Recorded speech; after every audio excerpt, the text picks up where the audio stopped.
Good morning and good afternoon. We are Group 1 and our digital portfolio is titled The Contested Arena, a historical analysis of media and political power in Ghana. We are here to trace the media-politics relationship across four crucial eras, which has to do with the Nkrumah era, PNDC, the digital era, and colonialism. Our core argument is that the Ghanaian media landscape has evolved from a tool of absolute state control into a highly fragmented, yet democratically vibrant contested public arena. Thank you very much. So, in the colonial era, the birth of the protest press, in that of the colonial era, the press was nationalism seedbed. So as of that time, papers like the Gold Coast Leader petitioned respectfully for reforms. But Nkrumah's Accra Evening News was different in its motto. Quote, "We prefer self-governance with danger mark." It has an agitator, which they was using to mobilize the masses. But the British respond in this was the 1903 newspaper ordinance, which they were using costly licensing to stifle the dissent before it began.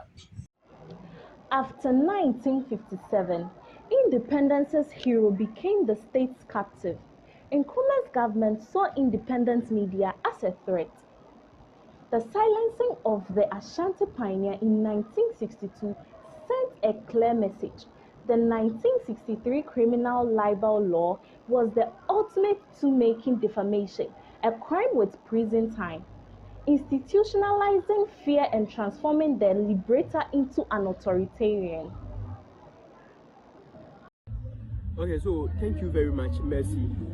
I'll be talking about the PNDC era, which started from the year 1981 and officially ended in the year 1993. Now you see, the PNDC era wasn't just about a political shift. Indeed, it is considered as one of the most darkest moments as well as darkest hour in Ghana's history. Imagine a world where the truth is considered as a crime. That is the PNDC era for you. Now, the PNDC regime didn't focus mainly on journalists, or they did not want just journalists, but rather they demanded a loyal propaganda megaphone from everybody in the country back then. So activists, journalists, as well as individuals, each and every one of these people has to be loyal, yes, for the PNDC government. Now, so that means that if you are a journalist, or if you are activist, or even if you are an individual, it is either you play to the tune of the PNDC government, or you face the other way around, which has to do with the consequences. Yes.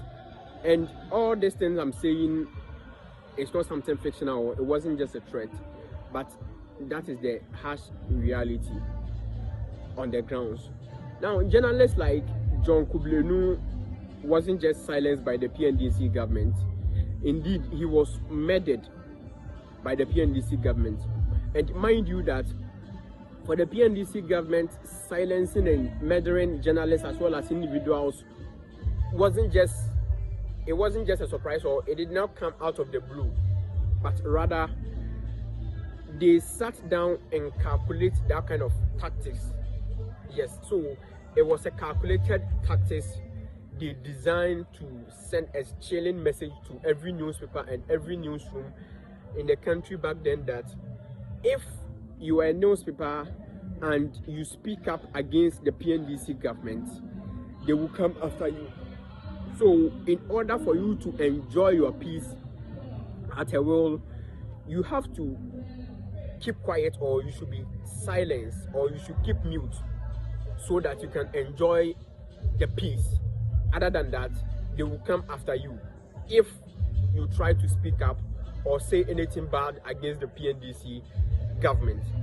Now, by the year 1989, the fear of murdering and silencing people was documented. It was written down into a book, and later on it became the PNDC Law 211, which gave the state the absolute power to either license or revoke any newspaper in the country at their will. In fact, the PNDC Law 211 gave the state an unquestionable power, so they can either revoke any newspaper or license.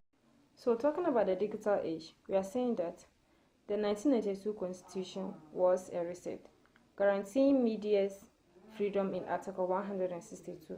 So this actually birthed a new media, that's Joy FM's news file, which became a hub for deliberative democracy. But the digital age brought a parallel sphere. Movements like Fix the Country show network democracy, bypassing gatekeepers to mobilize virally. Today's threat isn't just the state. They are digital disinformation, troll armies, and polluted information. Arena. Our analysis shows that this evolution is not linear. While Ghana achieved a significant legal freedom with the repeal of the criminal libel law, new digital challenges immediately emerged. The media of the early regimes clearly served the state, aligning with the principles of authoritarian and developmental journalism. In conclusion, the threat to Ghanaian democracy has shifted from outright state censorship to internal media issues of disinformation, partisan bias, and economic vulnerability. The future of Ghana's democracy relies heavily on maintaining the autonomy and ethics within this crucial, contested media space.